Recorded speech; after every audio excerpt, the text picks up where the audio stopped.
Si yo quiero hacer el análisis termodinámico de este ciclo combinado, tengo que trabajar con dos diagramas.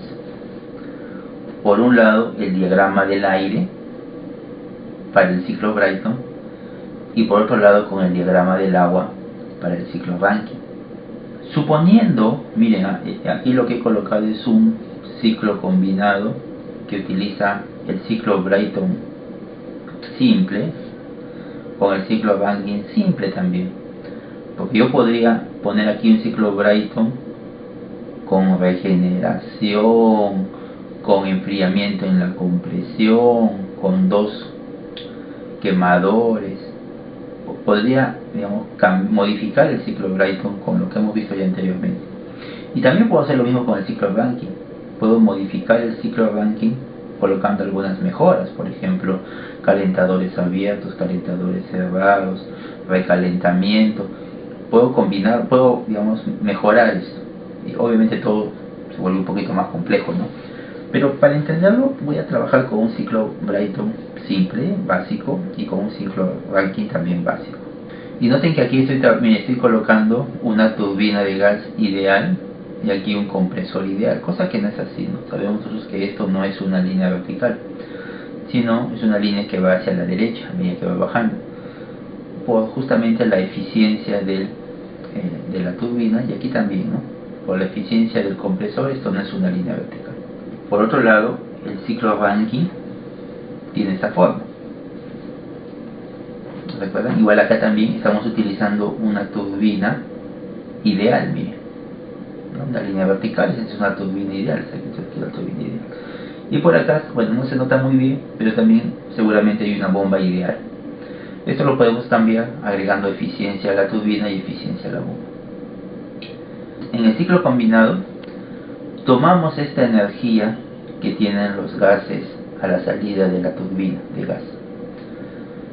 Pero toda esta energía, no, solo una parte de ella.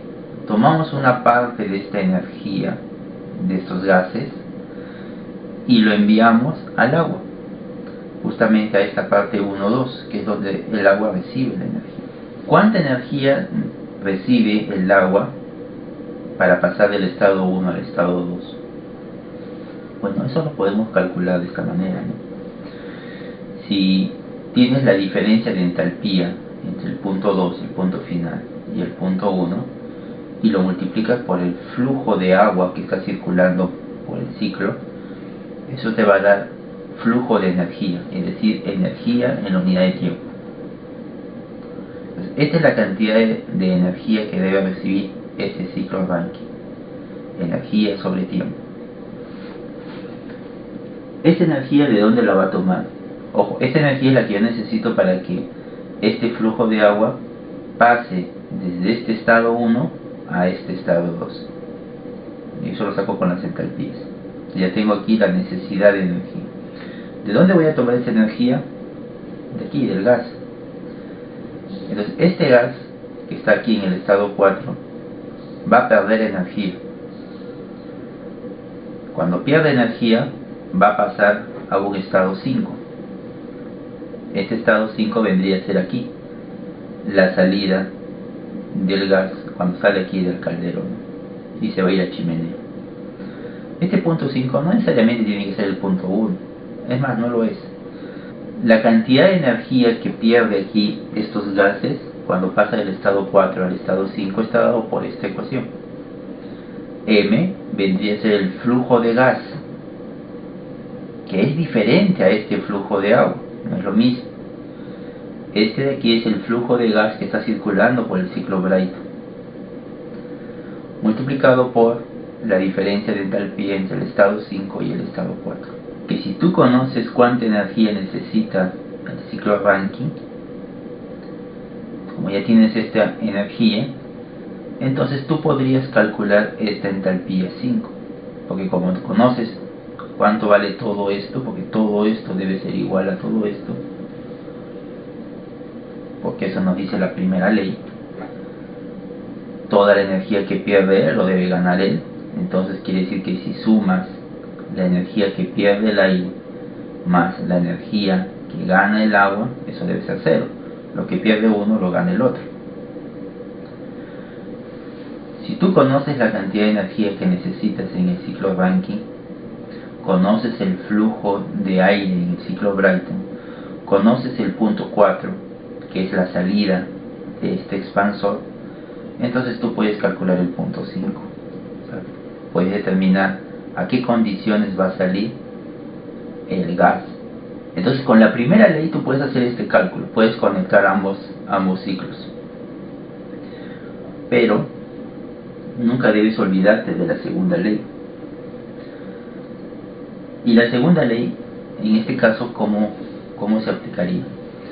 Recuerda que esta transmisión de energía desde este fluido a este otro fluido se da aquí en un intercambiador de calor, en el caldero. El trayecto 4-5 vendría a ser el fluido caliente, que le da energía al trayecto 1-2, que vendría a ser la corriente fría. La energía fluye del lado caliente al lado frío. Eso dice la segunda ley. Por lo tanto, si aplico la segunda ley, debo tener presente esto.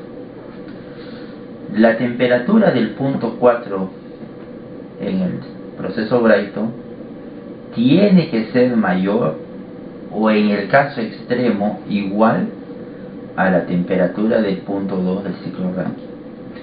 Esta temperatura del fluido aquí, el fluido 4, tiene que ser mayor a la temperatura del fluido del vapor en el punto 2, para que la energía fluya del punto caliente al punto frío. O sea, esta temperatura tiene que ser mayor a esta de acá. Eso me dice la segunda ley. En el caso extremo, en una situación completamente idealizada que en la práctica no va a existir, ya podrían ser iguales. Pero lo que no puede ocurrir es que esta temperatura 2 sea mayor que esta temperatura 4. Eso sí, no. Ese es por este lado. Y por el otro lado, la temperatura del punto 5 del proceso Brayton tiene que ser mayor o igual a la temperatura del punto 1 del proceso Rankine. Esta temperatura 5 tiene que ser mayor a esta temperatura 1. Cuando tú haces tu cálculo, por ejemplo, tú dices, no, ya, voy a calcular cuánta energía necesito aquí en mi proceso Rankine. Ya, necesito tanta energía. Acá está este Q que ves que está bajando, es esta energía. Entonces, esto es igual a todo esto, ya muy bien. Como ya conoces el valor de todo esto, calculas el punto 5, la entalpía 5. Y con la entalpía 5 puedes saber la temperatura 5. Si la temperatura 5, esta temperatura que está aquí, te sale menor a T1, está mal. Es así. Ya, algo es incorrecto, tienes que volver a modificar algo. No es posible eso. Cuando tú haces este cálculo, esta temperatura tiene que salirte mayor a esta. Y evidentemente esta temperatura tiene que ser mayor a esta. Una vez que ya lograste establecer las condiciones a las cuales van a operar ambos ciclos, ya tienes armado tu ciclo combinado, ¿cómo calculas la eficiencia aquí, no? Bueno, en principio habría que saber que la eficiencia es el trabajo sobre la energía, ¿no? Adicional. ¿Cómo calculo el trabajo de un ciclo combinado? Eso se puede hacer, más que calcular el trabajo, lo que se calcula es la potencia.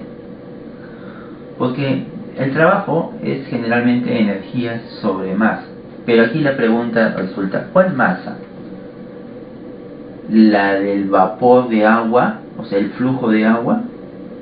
¿O la del flujo de aire? Porque aquí tengo dos flujos, la del agua y la del aire. Este M de Rankine y este M de Brayton.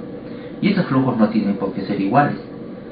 Entonces cuando decimos voy a calcular el trabajo, W es energía sobre masa. ¿Pero qué masa? ¿De qué flujo estamos hablando? Entonces ahí hay un problema.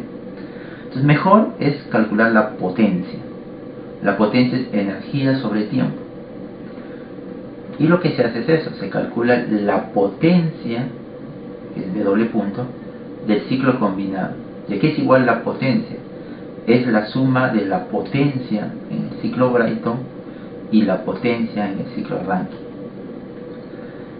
Y esta potencia no es otra cosa más que el trabajo, energía sobre masa, multiplicado por el flujo másico, masa sobre tiempo. Eso me da energía sobre tiempo.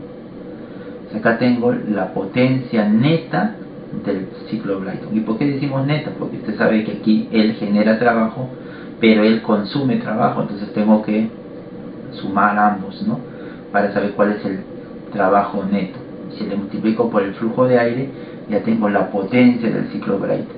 Y lo mismo hago con Rankine. Calculo primero el trabajo por unidad de masa, energía sobre masa. ¿Qué masa? La masa de agua, multiplicado por el flujo másico de agua, que es masa sobre tiempo. El resultado va a ser energía sobre tiempo. ¿Por qué neto? Porque aquí tengo el trabajo que estoy desarrollando, pero la bomba también está consumiendo trabajo. Entonces tengo que sumar ambos para hacerlo de trabajo neto. Ahora ya tengo la potencia que se genera, tanto aquí como acá. Por eso en el video aparecía, ¿no? Decía, se genera electricidad quemando aquí el combustible, y por otro lado también generamos electricidad con el vapor. Habían dos corrientes de electricidad. ¿Observaron?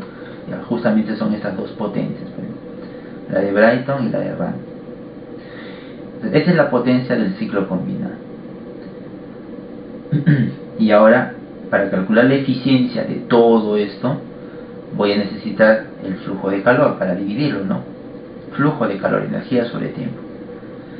Entonces la eficiencia del ciclo combinado va a ser la potencia del ciclo combinado entre la energía, pero solo la de Brayton. ¿Y por qué no la de Rankine? Porque Rankine, aquí en este ciclo Rankine, no se está adicionando energía externa. La energía que se está adicionando aquí en el caldero es la que proviene del mismo ciclo Brayton. El único punto donde hay ingreso de combustible o de energía externa es acá, cuando ingresa el combustible y se quema. Aquí no hay energía externa, es la misma energía del ciclo Brayton. Por lo tanto, tendría entre esta energía aquí, ¿no? En el quemador. Como esta es energía sobre masa, lo multiplico por la masa de aire, que es masa sobre tiempo, y me da energía sobre tiempo, pero del ciclo Brayton. Y de esa manera tengo la eficiencia del ciclo combinado.